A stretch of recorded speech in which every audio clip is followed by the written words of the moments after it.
Police প্রশাসনের একজন গুরুত্বপূর্ণ দায়িত্বশীল তিনি বলেন যে আহলে হাদিসদের মধ্যে জঙ্গি আহলে হাদিসের মধ্যে খুঁজতে আসেন না, আহলে হাদিসের মধ্যে জঙ্গি খুঁজতে আসেন না। জঙ্গি কোথায় আছে ভালো করে তালাশ করে দেখেন। আহলে হাদিসরা কখনো জঙ্গি হতে পারে না।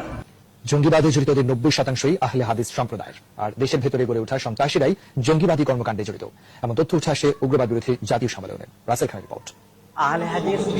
জঙ্গিবাদ দমনে পুলিশি কার্যক্রমই একমাত্র উপায় নয়, প্রয়োজন সব স্তরের মানুষের সচেতনতা। রাজধানীর বসুন্ধরায় 2 দিনের জাতীয় উগ্রবাদ বিরোধী সম্মেলনে এই কথাই জানান বক্তারা। আইনশৃঙ্খলা বাহিনীর পক্ষ থেকে, কাউন্টার টেররিজমের পক্ষ থেকে আমরা কাজ করছি। জঙ্গি দমনে পুলিশের ভূমিকার কথা তুলে ধরেন শীর্ষ কর্মকর্তারা। আহ্বান জানান গ্রেফতার হওয়া জঙ্গিদের বাড়তি গুরুত্ব না দিতে। আমরা যে সমস্ত জঙ্গিদের গ্রেফতার করছি, যাদের বিচারের মুখোমুখি করছি, তাদের 90%-এর উপরে একটা নির্দিষ্ট মতবাদে বিশ্বাসী, যেটিকে আমরা বাংলাদেশে আহলে হাদিস বলে চিনে থাকি। কারাগারে কাজ করানো তো গোষ্ঠীরা গালিগালাজ করবে, কমেন্টে গালিগালাজ শুরু করে দিয়েছে।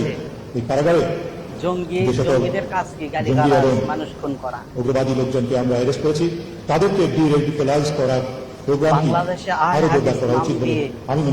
স্বরাষ্ট্রমন্ত্রী জানান দেশের ভাবমূর্তি নষ্ট করে একটি অকার্যকর রাষ্ট্র প্রমাণ করতে ষড়যন্ত্র চলছে। এ কারণেই দেশি বিদেশি লোকদের হত্যা করা হয়েছে। আমাদের যুবকদেরকে আমরা এই সমস্ত সন্ত্রাসী এবং জঙ্গি মতামতের দ্বারা উদ্বুদ্ধ না হতে পারে, সেই দিকে আমরা অবশ্যই খেয়াল রাখবো। আমরা সেই কাজটি করতে হবে সবাইকে মিলে। বিষণ্ণতা ও একাকিত্ব যুব সমাজকে গ্রাস করছে, এ কারণে তাদের একাংশ জঙ্গিবাদে জড়িয়ে পড়ছে, এমন অভিমত আলোচকদের। সোশ্যাল মিডিয়ায় ধর্মীয় বিষয়ে আলোচনায় সতর্ক হওয়ার আহ্বান জানান তারা। আমাদের ছেলেমেয়েরা যাতে একা না হয়, তাদের বিভিন্ন ভাবে তাদের। রাসেল খান, 21 টেলিভিশন, ঢাকা।